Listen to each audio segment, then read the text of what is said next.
for your words. అందరికీ నమస్కారం. ఈ క్షణం ఇది నా సక్సెస్ మీట్లా అనిపిస్తుంది. అలాంటి ఓవర్వెల్మింగ్గా నేను ఒక ఆనందం పొందుతున్నాను. ఎందుకో తెలీదు, ఇక్కడ కావలసిన ఉన్న వాళ్ళందరూ కూడా నాకు ఎంతో కొంత ఎప్పటి నుంచో పరిచయం ఉన్నవాళ్ళు, ఎంతో ఆప్యాయత పంచుకున్నవాళ్ళు. సో వాళ్ళ ముఖంలో ఆనందం చూస్తుంటే కనుక ఇది నా ఆనందంలో అనిపిస్తుంది. ఈ సక్సెస్ మీట్ నా సక్సెస్ మీట్లా అనిపిస్తుంది. అండ్ ఇక్కడ గెస్ట్గా రాలేదు, మీలో ఒక పార్ట్గా, మీలో ఒక మీ ఆత్మీయుడిగా ఇక్కడికి వచ్చాను.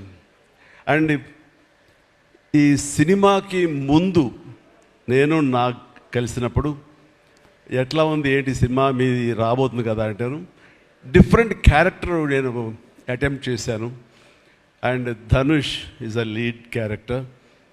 అంటే అదే నాకు ఎట్లాగా ఒప్పుకున్నామంటే తెలియదండి. రెగ్యులర్గా ఈ హీరో క్యారెక్టర్స్ ఇలాంటివన్నీ చేస్తూ నాకు ఎక్కడో కొంచెం డిఫరెంట్గా చేయాలి, కొత్త హొరైజన్ గేట్లు ఓపెన్ చేయాలనిపిస్తుంది. ఈ సినిమా నాకు అలా ఉపయోగపడుతుందని అనిపిస్తుంది. అంటే దాని వాళ్ళ సినిమా చూశాను, అది 100% కరెక్ట్. తను కూడా అదే అక్నాలెడ్జ్ చేశాడు. ఈ సినిమా తర్వాత ఒక 40 ఏళ్ళు ఉంటాను ఇందాక అన్నమాట వాస్తవం. నటుడుగా ఎంత ఎక్కువ కాలం మనం జీవిస్తాం అనేది తప్ప ఒక హీరోగానే పట్టుకుని ఇలాగే ఉండాలి అనుకోవటం అనేది కరెక్ట్ కాదు. అండ్ ఇలాంటి క్యారెక్టర్ ఎంత బాగా చేశాడంటే నేను తర్వాత చెప్తాను. సో ఫస్ట్ ఆఫ్ ఆల్ ఇలాంటి సినిమా శేఖర్ కమ్ముల ఏ ధైర్యంతో నాగుని అడిగాడు, నాకు ఏమి ఊహించుకుని ఫ్యూచర్లో ఈ క్యారెక్టర్ చేస్తాను ఒప్పుకున్నారు. ఇదే ఫస్ట్ సక్సెస్ అని నేను భావిస్తున్నాను ఈ సినిమాకి. ఆ తర్వాత ఇంకా ఈ క్యారెక్టర్ ధనుష్ తప్ప ఇంకెవరిని ఊహించుకోలేము.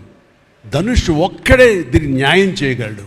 తన పెర్ఫార్మెన్స్లో అనిపించింది క్యారెక్టర్ చూసిన తర్వాత. నిజంగానే తిరుపతిలో సినిమా చూస్తుంటే తిరుపతిలో ఓపెన్ చేసినప్పుడు కింద ఒక యాక్సిడెంట్ అయ్యే ముందు బెగ్గర్స్లో కూర్చున్నప్పుడు ధనుష్ అని గుర్తించడానికి ఆ పరిగెత్తేంతో నాకు గుర్తించలేకపోయాను. అంతగా క్యారెక్టర్లో యూ ఇన్వాల్వ్ సో మచ్. నీ గెటప్ కానీ అన్నీ కానీ సో అంటే అక్కడ తెలిసిపోతుంది తన డెడికేషన్ ఏమిటో ఆర్టిస్ట్ గారు అది. అండ్ ఈ సినిమా ఇది నేను ఒక ఎక్స్పీరియన్స్ తప్ప నాకు ఒక సినిమాగా నేను చూడలేదు, ఒక వాస్తవంగా జరుగుతున్నదిగా అనిపించింది నాకు. అండ్ శేఖర్ కమ్ముల డీటెయిల్డ్గా నేను మిగతా అందరి నుంచి మాట్లాడే ముందు అసలు నువ్వేమిటి, నీ ఆలోచన విధానం ఏమిటి అనేది ఇట్స్ ఎంటైర్లీ డిఫరెంట్.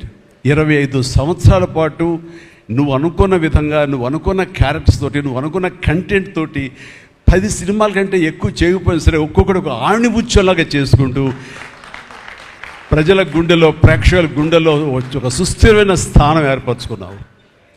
అండ్ ఆ మధ్యకాలంలో మీరు నా ఒక పోస్టర్, మీరు 25 years పోస్టర్ మీరు రిలీజ్ చేయాలని అనుకున్నప్పుడు అది మీట్ అవ్వడానికి, అతనికి టైం ఇవ్వడానికి నాకు నిజంగా 3-4 days పట్టింది. అంత పంతం అంత పట్టింపు ఏంటి నేనంటే, సార్ మీకు గుర్తుందో లేదో, మీ 88లో మీ సినిమా స్టేట్ రౌడీ షూటింగ్ ఈ రోడ్ల మీద జరుగుతున్నప్పుడు నేను ఫస్ట్ టైం మిమ్మల్ని చూశాను. నేను ప్రేమించే మనిషి నా ఎదురుగా ఉన్నాడు, కలిస్తే బాగుండు అనుకుంటే పోలీసులు ఎవరు రాని పరిస్థితి. కానీ మీరు ఎందుకు నన్ను చూసి ఇటు రాని పిలిచారు, నన్ను ఒక్కడనే పిలిచారు, నేనే మీ దగ్గరికి వచ్చాను. నేను ఎందుకు పిలిచానంటే అతను అందరికన్నా హైట్ ఉన్నాడు కాబట్టి ఏదో తాపత్ర పడుతుంటే రమ్మని పిలిచుంటాను తప్ప అతనేమన్నాడంటే నా లోపల భావాలు కానివ్వండి, నేను ఆ ప్రేమ కానివ్వండి నేను వ్యక్తం చేయగలిగాను, అది కరెక్ట్గా కనెక్ట్ అయింది అని తను అనుకున్నాడు. బట్ ఏమనుకున్నా సరే వచ్చిన తర్వాత నన్ను మీట్ అయిన క్షణం ముందు వరకు భవిష్యత్తులో ఏం చేయాలో తెలియదు, ఎడ్యుకేషన్ ఉంది కాబట్టి ఎట్టెళ్ళాలో తెలియటువంటి 17-18 years ఉంటాయి అప్పుడు అతనికి. 36 years అయిపోయింది కలిసి, ఫస్ట్ టైం కలిసి. ఆ క్షణాన నన్ను చూడగానే, నాతోటి కూర్చోగానే, నాతో మాట్లాడగానే, నేను నా షేక్ హ్యాండ్ తీసుకోగానే ఆ క్షణం డిసైడ్ అయిపోయింది. అంబిగ్యూటీ, డౌట్ లేదు, ఖచ్చితంగా నేను సినిమా ఇండస్ట్రీలో సెటిల్ అవ్వాలని ఆ రోజు నిర్ణయించుకొని తను చెప్పడం అన్నది నాకు ఎనలేని సంతోషంగా ఉంది. నేను గర్వించే, నన్ను ప్రేమించే మనిషి, నన్ను అభిమానించే మనిషి ఈ రోజున ఈ స్థాయిలో ఉండి ఇంతమంది చేత ప్రశంసలు పొందుతున్నాడంటే కనుక హ్యాట్స్ ఆఫ్. ఇది గర్వం నీవు కాదు, నీలాంటి వ్యక్తి నన్ను ఇన్స్పిరేషన్గా తీసుకుని ఇందులో ఇండస్ట్రీ వచ్చి నీ సొంత టాలెంట్ తోటి, నీ సొంత ఆలోచనతోటి, నీ కమిట్మెంట్ తోటి ఈరోజు ఈ స్థాయికి ఉన్నందుకు ఫస్ట్ ఆఫ్ ఆల్ ఈ సిల్వర్ జూబ్లీ ఇయర్ సందర్భంగా మనస్ఫూర్తిగా నా అభినందనలు మరొకసారి తెలియజేస్తాను. శేఖర్ కమ్ముల ప్లీజ్. అంటే శేఖర్ కమ్ముల సినిమాలు నేను ఎప్పుడు చూస్తూనే ఉన్నాను, అన్నీ చూసాను దాదాపుగా. అది వాస్తవానికి నిజానికి చాలా దగ్గరగా అనిపిస్తాయి. అంటే తన ఫస్ట్ పిక్చర్ చూస్తుంటే ఆ క్యారెక్టర్స్ ఆనందం, రూప వీళ్ళు ఎలాగ ఉన్నారు, ఇంకా ఉండుంటారు కదా అని ఆ క్యారెక్టర్స్ కనబడే తప్ప ఆ యాక్టర్లు కనపడరు. వాళ్ళ తర్వాత వచ్చిన సినిమాలు మనకు గుర్తుకు రావు, దీంతో కనెక్ట్ అవ్వదు. అలాగే ఫిదా, భానుమతి, వరుణ్, అలాగే ఈ ప్రతిమలో శ్రీరామ్, గోదావరిలో శ్రీరామ్, సీతా మహాలక్ష్మి, ఈ క్యారెక్టర్స్ కనపడతాయి. ఎందుకు చూడండి, ఈ సినిమాలో కూడా ప్రతి ఒక్కరు ధనుష్ని దేవా అంటున్నారు, నా ఫ్రెండ్ ఏమో దీపక్ అంటున్నారు తప్ప పేర్లు పెట్టి ఎవరు పిలవట్లేదు, గుర్తుంచుకోవట్లేదు. గబుక్కుని దేవాను వస్తుంది. నాకు అలాగే అనిపిస్తుంది ఇప్పుడు. అంటే క్యారెక్టర్ని అంతగా ప్రొజెక్ట్ చేస్తారు. ఇంతకంటే బెస్ట్ ఎగ్జాంపుల్ లేదు. ఎప్పుడో చూసి సినిమాలకి ఆ క్యారెక్టర్స్ పేరు, నా సినిమాలో నా క్యారెక్టర్స్ నాకు పేరు గుర్తుండవు నాకు. అలాంటిది తన సినిమాలో క్యారెక్టర్స్ ఇప్పటికీ గుర్తున్నాయి నాకు. రూప అనే పేరు ఎందుకు గుర్తుంది, అందులో తండ్రి పాత్ర మెంటల్గా రిటార్టెడ్ రూపాన్ని పిలుస్తాడు. ఆనంద్ ఆఫ్ కోర్స్ హీరో పేరు, అది గుర్తుండిపోయింది. అట్లాగే వరుణ్ సినిమాలో ఫిదాలో భానుమతి సెపరేట్ కేజ్ అంటుంది కదా ఒక డైలాగు, సెపరేట్ పీస్ ఏదో అంటుంది, అలాగే హైబ్రిడ్ పెళ్ళి అంటుంది. అలాగా తన క్యారెక్టర్స్ గుర్తుండిపోతాయి. అది తన గొప్పతనం. అవి వాస్తవికంగా ఎక్కడో ఇంకా ఉండుంటాయి, వాళ్ళు ఎక్కడో జీవించుంటారు అన్న ఫీలింగ్ ఇస్తుంది. అలాంటి రియల్గా అతని కాన్సెప్ట్ కానీ అది చెప్పాలంటే అదొక పిచ్చి. నేను అనుకున్నది తప్ప ఇంకో అలాగా కాదని. ఇందాక నాకు అన్నారు కదా, నేను మామూలుగా ఎప్పుడు వచ్చే విధంగా నడుచుకుంటూ వస్తుంటే నాకు అలా వద్దు ప్లీజ్, దయచేసి మీరు నా క్యారెక్టర్ నడవాలి. నీ క్యారెక్టర్ నడవాలంటే ఎలా నడవాలి తెలియదు నాకు. నాకు వచ్చిన నడకే ఇది అని చెప్పి ఇందాక ఇద్దరు అనుకుంటాం. నాకు తెలిసిన నడకే ఇది కాదండి, మీ హీరోలా నడుస్తున్నారు, స్టైలిష్గా నడుస్తున్నారు. నేను స్టైలా, నేను హీరోలాగనా అని అంటే కాదు అంటూ ఆ క్యారెక్టర్ చూస్తుంటే నాకు మీరు చాలా డిఫరెంట్గా కనపడ్డారు. నాకు రెగ్యులర్గా కనపడలేదు. మీకుండే ఆ కింగ్ నాగ్ అని కానీ ఆ గ్లామర్ మన్మధుడు ఈ యొక్క స్టైల్లో ఒక చామ్ ఉంటుంది కదా, ఈ సినిమాలో అది కనపడకుండా జీవితంలో నలిగిపోయినటువంటి, మానసికంగా ఫిజికల్గా నలిగిపోయినటువంటి ఒక మనిషి కనపడుతున్నారు. అది మీ క్యారెక్టర్. ఏంటి ఇలాగుందేంటి నలిగిపోయినట్లుగా, బహుశా జైలు నుంచి బయటికి మళ్ళీ ఎప్పుడు వచ్చినప్పుడు మళ్ళీ ఫుల్ గ్లామర్లో కనపడతాడేమో సూటు గిట్ వేసుకుని. అంటే అప్పుడు కూడా భారంతోటో మానసికంగా ఆ ఒక దీనితోటో ఆ సంఘర్షణతోటో ముఖంలో ఆ హెవీనెస్ తోటో జీవితంలో ఏదో పోగొట్టుకుని ఏదో సాధించాలని ఏదో అనుకోవాలని ఏదో రకంగా అయిపోయినట్లా ఈ పరిస్థితుల్లో అన్న మీమాంసలో నలిగిపోతాం. ఆ నలిగిపోవడం అనేది ఫిజికల్గా and appearance wise performance wise చూపించగలిగాడంటే అది హెడ్స్ ఆఫ్ నాగ్. మీరు అన్నట్లుగా ఇది మీకు డిఫరెంట్, ఇంకో కోణం నుంచి మీకు హొరైజన్ మీకు ఓపెన్ అయ్యింది, ఇంకొక డోర్ ఓపెన్ అయ్యింది. తద్వారా బోల్డ్ అని ఫెంటాస్టిక్ క్యారెక్టర్స్ వస్తాయి. అండ్ మీరు అనుకున్నది ఉంటుంది, మీ లాంజివిటీ ఇంకా పెరుగుతుందని అనుకుంటాను. మీ దోవలో నేను కూడా మీకు సమంగా నేను వచ్చేస్తాను నేను అనుకుంటున్నాను. అంటే ప్రతిసారి నాకు అన్ని విషయాల్లో కూడా నాకు సోర్స్ ఆఫ్ ఇన్స్పిరేషన్ అనిపిస్తుంది. అది హెల్త్ కానివ్వండి, కంపోజ్డ్ బిహేవియర్ కానివ్వండి, ఒక ట్రాంక్విల్ ఆలోచనలు కానివ్వండి, స్థితప్రజ్ఞత కానివ్వండి, ఏం జరిగినా సరే అంటే నవ్వుకుంటూ సరదాగా ఉంటాం. ఇవన్నీ చూస్తుంటే నాకు ఎంత ప్రశాంతంగా ఉంటాడు, ఎంత మానసికంగా ఉంటుందని. సో అలాగా ఈ ప్రొఫెషనల్గా కూడా ఈ సినిమాతోటి తను వెళ్ళే దారిలో వై నాట్ నేను కూడా రేపు పొద్దున ఏదైనా అవసరం వచ్చి ఓటీటీలో ఏదైనా సినిమాలు చేయాల్సి వస్తే కనుక ఏం ప్లాయ్ నార్సింగ్ నువ్వే గబుని అన్నా కదా, గబుకొని రెడీ అయ్యి వచ్చే రేపు పొద్దున ఇంటికి. సో ఓటీటీలో ఏదైనా సినిమాలు చేయాల్సి వచ్చినా సరే, వెబ్ ఫిల్మ్ చేయాల్సి వచ్చినా సరే, దానికి కూడా మనం సమాయత్తం అవ్వాలి. దానికి నాకు ఈ రోజున నాకు తీసుకున్న నిర్ణయం నాకు కూడా ఒక ఇన్స్పిరేషన్గా అనిపిస్తుంది. Sir well done. ఈ సినిమా ప్రతి ఒక్కరికి న్యాయం జరిగింది ఈ సినిమాలో. అండ్ నా డైలాగ్ నువ్వు అనిస్తావు నాకు ఇందాక నేషనల్ క్రష్, నా క్రష్ కూడా. అందుకని నేను ఆ మాట అనను కానీ అనుకుంటాను అంతే, పైకి మాత్రం నేను అనను. సరే అమ్మా, ఫెంటాస్టిక్ అమ్మా నువ్వు. అండ్ ఇప్పుడుగా తన ఫస్ట్ సినిమా హీరోయిన్గా వచ్చినప్పుడు ఆ సినిమాకి ఇలాగే నేను గెస్ట్గా వచ్చాను. ఆ రోజు నుంచి తన్ని అబ్జర్వ్ చేస్తుంటే నటనా పరంగా కానివ్వండి, తన ఇమేజ్ పరంగా కానివ్వండి, day by day film after film ఎక్కడికో వెళ్ళిపోయింది. ఇది నేషనల్ క్రష్ కాదు, ఇంటర్నేషనల్ క్రష్ అయిపోయింది అమ్మాయి.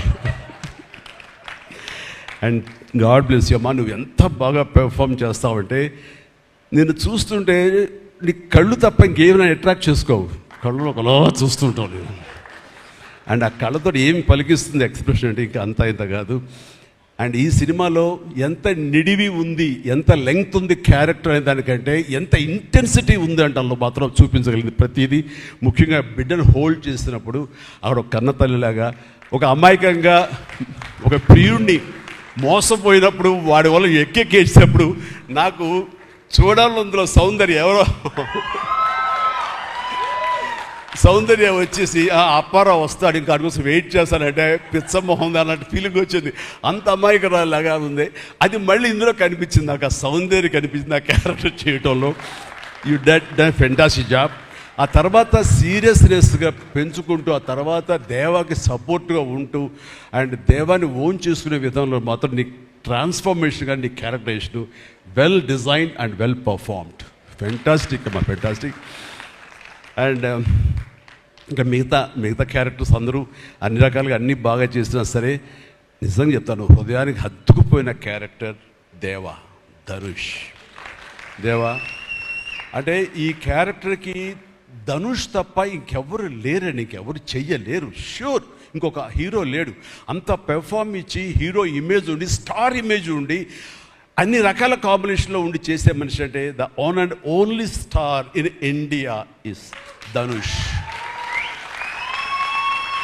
ధనుష్ని మైండ్లో పెట్టుకుని ఈ క్యారెక్టర్ డిజైన్ చేసావా శేఖర్? లేదు, నీ క్యారెక్టర్కి అతను అనుకోకుండా సరిపోయాడా అని అంటే నాకు లేదు. నువ్వు ధనుష్ని దృష్టిలో పెట్టుకుని ఈ క్యారెక్టర్ డిజైన్ చేసేవేమో అనుకో అనిపిస్తుంది నాకు. ఎందుకంటే ఈయన సపోజ్ నేను చేయలేని Shekhar, I very sorry sir, నా ரொம்ப బిజీగా இருக்கேன், நான் பண்ண முடியாது అని சொன்னா என்ன பண்ணுவேని? ఎవరున్నారు చేయడానికి? నన్ను అడిగితే నా వల్ల కాదు, నాకు వద్దని బాబు ఈ కష్టాలు ఇవి నాకు ఇలా ఎవరు లేరు. అంత న్యాచురల్గా ఆ క్యారెక్టర్లో ఇమిడిపోయి ఆ క్యారెక్టర్ని అంత బాగా చూపించడం అన్నది ధనుష్ తప్ప ఇంకెవరు లేరు. ధనుష్ నీకు బెస్ట్ యాక్టర్ అని చాలా మామూలు అయిపోయింది. మాకు ఎప్పుడైనా వస్తే వావ్ నాకు వచ్చిందో నేషనల్ బెస్ట్ యాక్టర్ అనుకోవాలి తప్ప నేను, బట్ నీకు ఇది మామూలు అయిపోయింది. మళ్ళీ ముందస్తుగా నీకు అడ్వాన్స్గా చెప్పేస్తున్నాను, నీకు కంగ్రాట్స్, నీకు బెస్ట్ యాక్టర్ అనేది ఖచ్చితంగా రావాలి. లేకపోతే నీకు నేషనల్ అవార్డ్స్ అనేదానికి మళ్ళీ అర్థం లేదు. బట్ అది నీకు ఇది మామూలే, కానీ నీకు ఈ సినిమాకి వస్తే కనుక ఇందులో ప్రతి ఒక్కరికి ఇది గర్వకారణం. అది definite you will win. Fantastic. ఇక ప్రొడ్యూసర్స్గా మన సునీల్ ఉన్నాడు. సునీల్ భారత్ వీళ్ళిద్దరికంటే కూడా వాళ్ళ నాన్నగారు నాకు అత్యంతమైనటువంటి గౌరవనీయులు. అంత పెద్ద మనిషి ఆయన, అంత నిక్కార్సైన మనిషి. ఈ సినిమా బిజినెస్లో అంత ఆనెస్ట్తో ఉండే మనుషులు ఎవ్వరు లేరు నాకు తెలిసి. నాగార్జున ఎవరి కాళ్ళకి దండం పెట్టడు, ఒక్క మీ నాన్నగారికి తప్ప. ఆయన నాకు అంతే ఇష్టం, నేను ఆయనకి అలాగే ప్రణామం చేస్తాను. అంతటి ఇది ఆయనకు పుట్టిన బిడ్డలుగా ఆయన గౌరవాన్ని కాపాడుతూ ఆయన లెగసీని కంటిన్యూ చేస్తూ మీరిద్దరు ముందుకు వెళ్ళటం, మీరే కాకుండా థర్డ్ జనరేషన్ జాన్వి కూడా అదే దాంట్లో వెళ్ళటం అనేది జరుగుతుంది. మొన్న ఒక మాట అన్నావు, చెప్పచ్చు కదా? చెప్పనా? ఓకే సార్, మళ్ళీ మాకు సినిమా చేయాలి సార్. మీరు వద్దులేవా, మీరు అది రకరకాలు చేసుకుంటున్నారు కదా, మళ్ళీ ఎందుకు అని. సార్ మా నాన్నగారు మీ సినిమాలో డిస్ట్రిబ్యూట్ చేసి మేము బాగా డబ్బులు గడించాం సార్ అప్పుడు నైజాంలో. మీరు అప్పుడు నైజాంలో మీ సినిమాలు అంటే నైజాం కింగ్ అనుకునేవాళ్ళం మేము. ఆ తర్వాత మేము కొంచెం ప్రయత్నం చేసాం సార్, మాకు బాగా డబ్బులు వచ్చింది సార్, కానీ అల్లు అరవింద్ గారు ఇక్కడ పెట్టేసరికి మాకు అవకాశం లేకుండా పోయింది.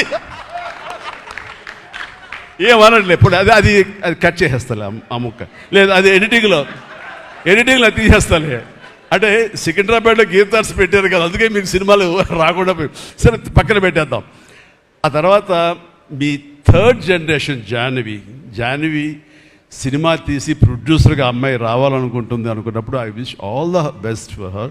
ఎప్పుడు కలుస్తానన్నాను. అదేదో మీరు ఇస్తే మీతోటి అమ్మాయి అడిగిన 3 జనరేషన్స్లో మా ఫ్యామిలీతోటి మంచి సంబంధం ఉన్నట్లు అవుతుంది అన్నారు. పాప మీ నాన్న అడిగారు, ఇంటికి వచ్చి చెప్పారు లేదు నాకు తెలియదు, బట్ వీఆర్ డూయింగ్.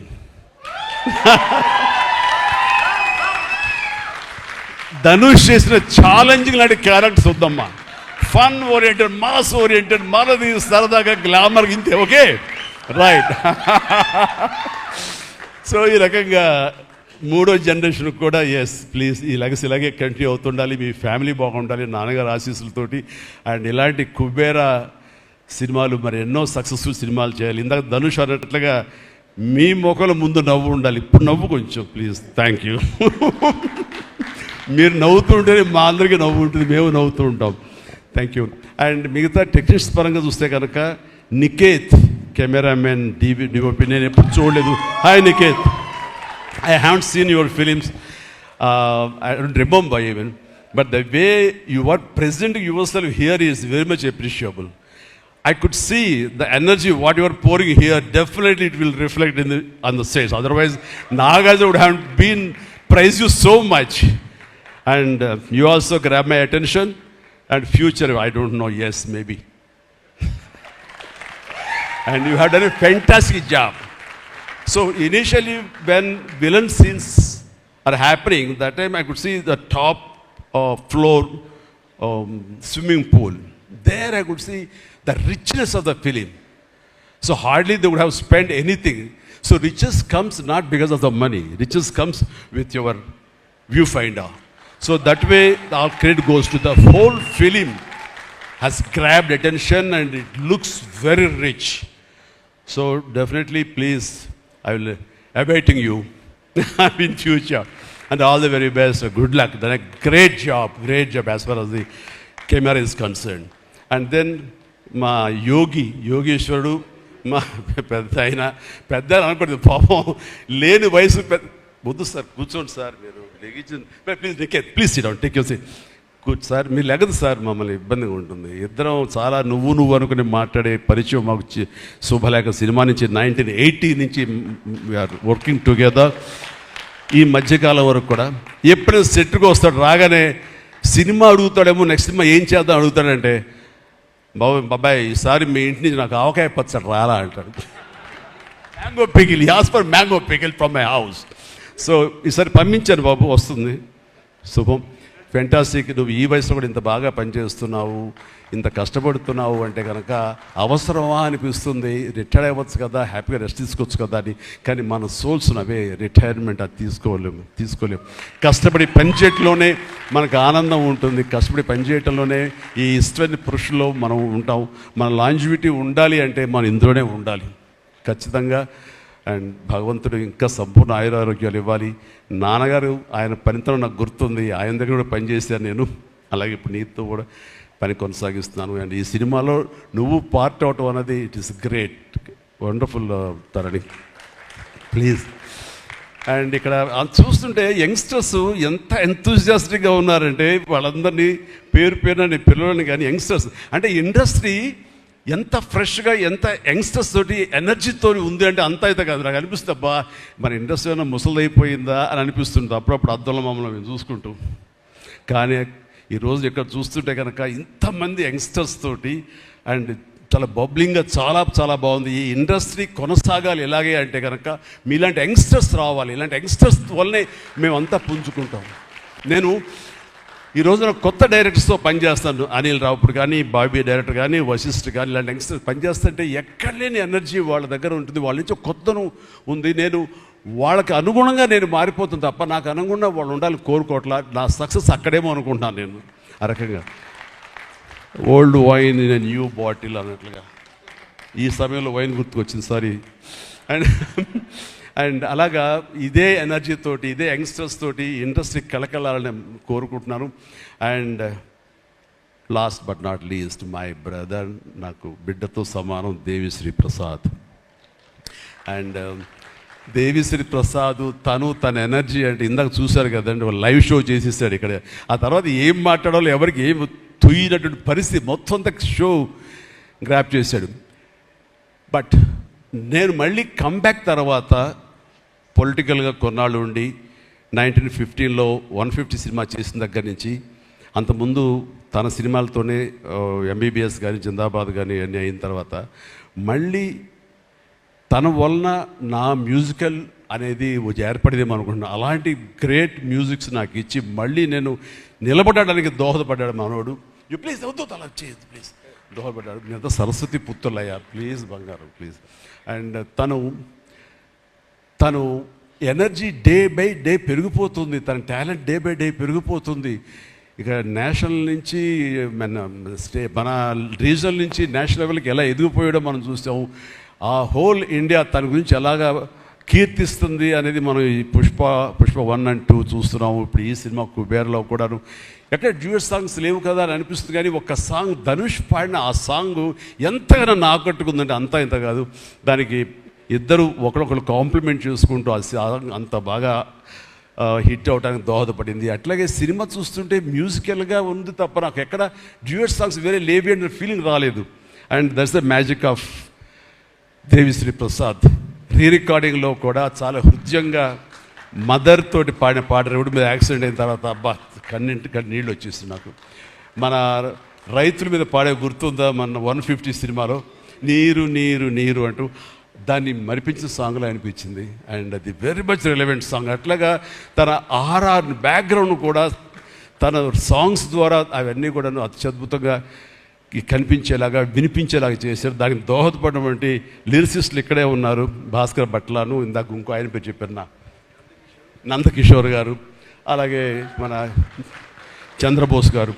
అండ్ వీళ్ళందరూ కూడా నేను హృదయపూర్వక అభినందనలు తెలియజేస్తాను. అండ్ ఈ రోజున ఇక్కడ రావటం అన్నది నేను చాలా ఆనందం అనుభవిస్తాను ఇక్కడ మీ అందరితో పాటు.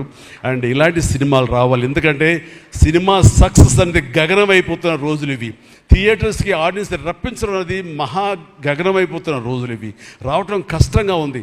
ఎలాగ సినిమా థియేటర్లు కానివ్వండి ఇవి ఎట్లాగ సస్టైన్ చేయాలి, ఎలా నిలబడాలి అనేది చాలా క్లిష్ట పరిస్థితుల్లో ఇలాంటి సినిమాలు, ఇలా కంటెంట్ ఉన్న సినిమాలు, అంటే హృదయంగా ఉన్న సినిమాలు, ఎమోషనల్ సినిమాలు and big event big films ఇందాక చెప్పినట్టుగా మనవాడు అవన్నీ కూడా ఆడొచ్చు. కానీ ఇలాంటి సినిమాలు కూడా ఆడి కంటెంట్ మనం సరిగ్గా ఇవ్వగలిగితే, వాళ్ళ హృదయాలు మనం తాకగలిగితే ఖచ్చితంగా ఈ సినిమాలు చూస్తారు, థియేటర్కి వస్తారు అనే ఒక ధైర్యాన్ని భరోసాని ఇచ్చిన సినిమాలు ఈ మధ్యకాలం చూస్తున్నాము. చిన్న చిన్న సినిమాలు అయితే పెద్ద సినిమాలు అయితే అందులో ఈ రోజున శేఖర్ మీరు మరొకసారి నిరూపించారు. ఇందాక ఎవరో మిమ్మల్ని చేశారు, నిజంగా మనస్ఫూర్తి చెప్తాను, క్రెడిట్ గోస్ టు యూ. ఒక ధైర్యాన్ని ఇచ్చింది ఇలాంటి సినిమాలు చేయొచ్చని. ఇంకా ఈ పెద్ద పెద్ద సినిమాలు తప్ప, రక్తపాతాలు తప్ప, కొట్టుకోవడాలు తప్ప, నరుకోవడాలు తప్ప ఇంక ఇలాంటి సినిమాలు రావా, వస్తే చూడరా, ఇవన్నీ 10 రోజులు ఆగితేనో నెల ఆగితేనో ఓటీటీలో చూసేద్దాంలే అని దాంతో ఉండిపోతారా, ఏమైపోతే ఇండస్ట్రీ అనేటువంటి ఒక అభద్రతా భావం నుంచి ఈ సినిమా ద్వారా ఇలా తీయగలిగితే, సత్తా చూపగలిగితే, హ్యూమన్ ఎమోషన్స్ని టచ్ చేయగలిగితే, కంటెంట్ కొత్తగా ఉండగలిగితే కనుక థియేటర్కి వస్తారు, చూస్తారు, భరోసా ఇచ్చావు. Thank you so much. And God bless you, God bless you, and God bless you all. Please ప్రతి ఒక్కళ్ళు నాకు ఈ అవకాశం ఇచ్చినటువంటి ప్రొడ్యూసర్స్ గారికి, రామ్మోహన్ రావు గారికి, అలాగే భరత్ పాప నీకు కూడా అందరికీ నా హృదయపూర్వక ధన్యవాదాలు. మరొకసారి ఇక్కడ ఉన్నటువంటి 50 మంది యంగ్స్టర్స్కి అండ్ రెస్పెక్టెడ్ టెక్నీషియన్స్కి నా శుభాకాంక్షలు, నా ధన్యవాదాలు తెలియజేస్తాను. మరొకసారి love you man, love you love you love you love you love you. God bless you. And ఇప్పుడు మీ దారిలో నేను నడుస్తాను. Follow the leader. Thank you, Shamla. You done a good job. God bless. God bless. Thank you, sir. Thank you so much. We all love you. కుబేరాకి ఇప్పటి వరకు వచ్చిన appreciation ఒక ఎత్తు, ఈ రోజు ఈ మెగా కాంప్లిమెంట్స్ ఇంకొక ఎత్తు అని చెప్పాలి. Thank you so much sir. ఒక్కసారి వేదిక పైన ఉన్న వాళ్ళందరూ కలిసి